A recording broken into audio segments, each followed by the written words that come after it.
Ya pemirsa, kembali lagi di Hidup Sehat. Tadi tayangan mengenai makanan yang berlemak ya Kak Bekti ya. Betul sekali. Penyebab batu empedu nih Jadi karena yang- makanan berlemak. Ya Allah, itu lagi enak-enaknya banget, itu enak Iya. semuanya gitu ya Allah. Ada steak, ada gorengan ya kan, ada nasi putih, dan pokoknya karbohidrat olahan juga Iya, bener. gitu kan, semuanya Biasanya enak-enak identik- semuanya ya Betul, Allah.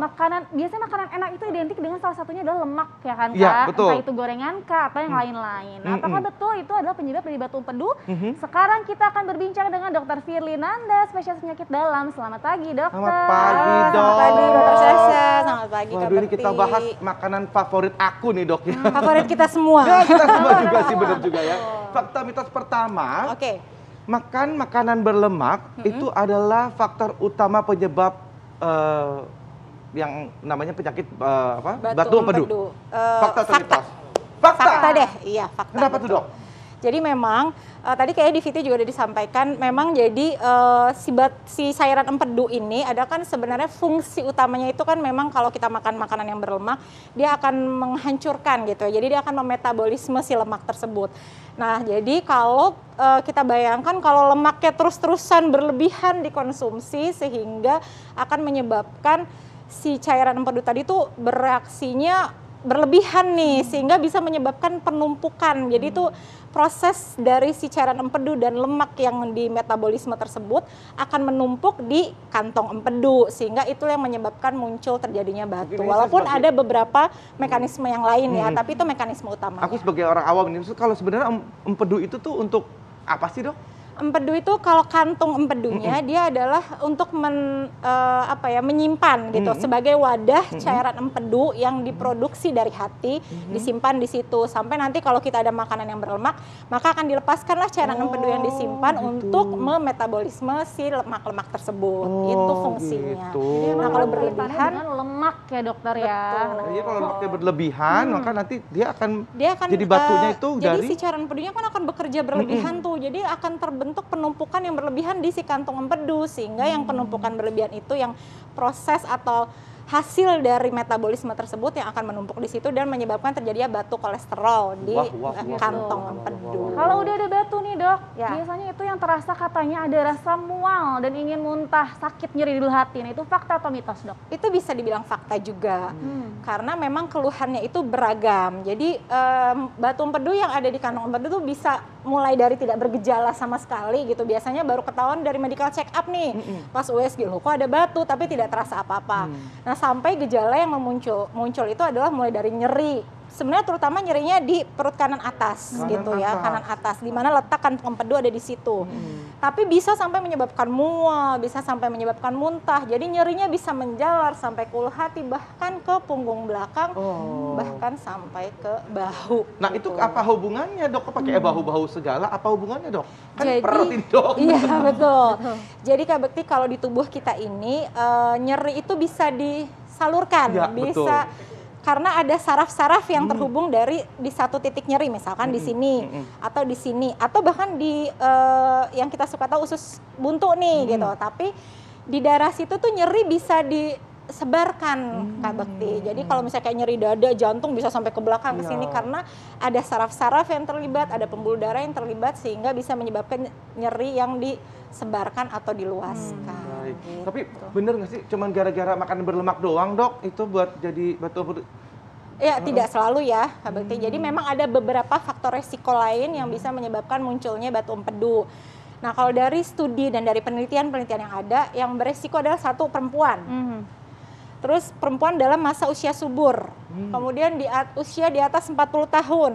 Dan satu lagi adalah obesitas atau gemuk gitu. Jadi tidak hanya lemak sih, cuman masih ada beberapa faktor yang lain. Nah, mungkin kita akan membahasnya lebih lanjut lagi ya dok ya. Nah pemirsa pasti penasaran, jangan kemana-mana, tetap di Hidup sehat. Ya kembali lagi di Hidup Sehat pemirsa, kita masih membahas tentang batu empedu nih bersama dengan Dr. Firly. Tadi kita bahas orang-orang yang lebih beresiko tinggi untuk mengalami batu empedu tuh dok. Tadi apa aja dok? Perempuan. Perempuan. Gender perempuan nih. Kemudian usia di atas 40 tahun. Usia dari 40. Kemudian obesitas dan kemudian wanita-wanita yang dalam masa usia subur atau fertil ya. Oke, gitu. jadi pada saat kalau ada faktor risiko ini harus lebih waspada ya dok ya. Jadi bukan hanya dari lemak saja, tapi faktor-faktor risiko yang lain juga. Nah, dok, kalau misalkan ada kayak semacam makanan-makanan yang mengandung omega 3 tinggi seperti itu, apakah juga bisa membuat batu empedu juga, dok? Oh tidak itu ya? tidak bisa membuat batu. Karena kan omega 3 kan bagus kan ya gitu loh. Justru dia kan rendah lemak, jadi tidak membuat resiko terbentuknya batu empedu. Oh gitu tuh. Jadi ya akhirnya kalau misalnya ada yang merasa bahwa kadang-kadang kan kuning telur gitu kan dikiranya kan kayak tadi tuh ya diinformasikan bahwa ternyata kuning telur itu kolesterol gitu kan ternyata. Tapi ternyata kalau memang omega 3-nya tinggi maka tidak akan membuat batu empedu atau kolesterol ya, dok? Iya, Justru betul. bagus ya. Justru bagus malah. Tadi ya baik dokter. Lalu selanjutnya ini fakta mitos berikutnya nih Kak Bekti. Ya. Tadi apa ya Kak Bekti fakta mitos berikutnya? Nah, pengangkatan empedu itu akan dilakukan jika sudah mengganggu aktivitas dan kesehatan seseorang. Fakta atau mitos, dok? Fakta. Fakta.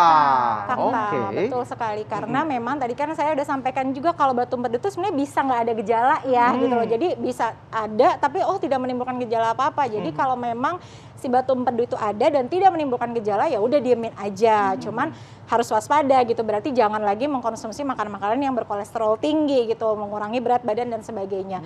Tapi kalau sudah sampai menimbulkan gejala misalkan nyerinya terus-terusan berulang sehingga mengganggu yang tadi kualitas hidup gitu, terus kemudian mual, muntah. Nah, itu sudah merupakan indikasi memang harus diangkat si batunya ya beserta si kantongnya gitu. Karena memang tidak diangkat batunya saja, harus beserta kantongnya. Beserta kantongnya. Betul. Nah, kalau kita nggak ada kantong empedu, dok, apakah mengefek ke yang lainnya, dok? Tidak gitu karena memang si kantong empedu ini bukan organ utama ya, dia memang sifatnya hanya untuk penyimpanan saja sehingga kalau memang itu diangkat atas indikasi yang tepat seperti tadi disampaikan ya tidak masalah gitu karena bisa kita atasi gitu. Setelahnya bisa seperti biasa konsumsi makanan seperti biasa tapi memang harus membatasi makanan-makanan yang berlemak tinggi. Baik dokter, nah selanjutnya nih dok, si batu empedu ini apakah dia bisa sembuh sendirinya dengan kita menjaga makanan atau misalnya olahraga? Itu bagaimana? Sekalian tips dari dokter untuk pemirsa nih. Kalau sembuh dengan sendirinya misalkan sudah ada batu empedunya nih, sebenarnya batu empedu itu bayangkan dulu ini kantong. Nah kantong itu sebenarnya setelahnya ada saluran untuk mengalirkan si cairan empedu. Nah batu ini kalau kecil dia sebenarnya bisa jalan-jalan nih mulai dari kantong menuju ke saluran bahkan bisa keluar sendiri akhirnya di usus karena kan memang saluran itu menujunya usus ya. Nah kalau itu keluar dengan sendirinya biasanya saya bilang itu sembuh, tidak ada batunya. Tapi kalau ternyata dia tidak keluar, batunya memang hanya diam di situ saja. Dengan kita melakukan pembatasan makanan berkolesterol, kemudian aktivitas, si batunya sebenarnya tetap ada di situ, tidak bisa hilang. Tapi kita harus tetap melakukan kegiatan aktivitas fisik yang baik, mengurangi makanan yang berkolesterol, mengurangi berat badan, tentunya untuk mencegah ada batu lagi gitu kan. Dan akhirnya nanti bikin nyeri, akhirnya diangkat deh. Oke. Ya, penting banget ya Kak Bekti menjalani pola hidup sehat karena kemana-mana kan Kak ya. Betul, dan jaga makan yang sehat juga ya. Iya, Terima kasih betul. banyak, dok. Sama-sama Kak Bekti, Informasinya terima luar kasih biasa atas sekali suasana. untuk kita semua di sini ya. Hari luar biasa pemirsa, kami masih akan berbagi informasi lainnya. Jadi tetap saksikan Hidup Sehat mulai hari Senin sampai hari Jumat pukul 9 sampai jam 10 pagi di TV One. Dan kalau Anda ketinggalan untuk informasi yang kali ini, Anda bisa juga buka di laman tv1news.com. Saya Indra Bekti. Saya Dr. Sabrina, Indonesia Hidup sehat.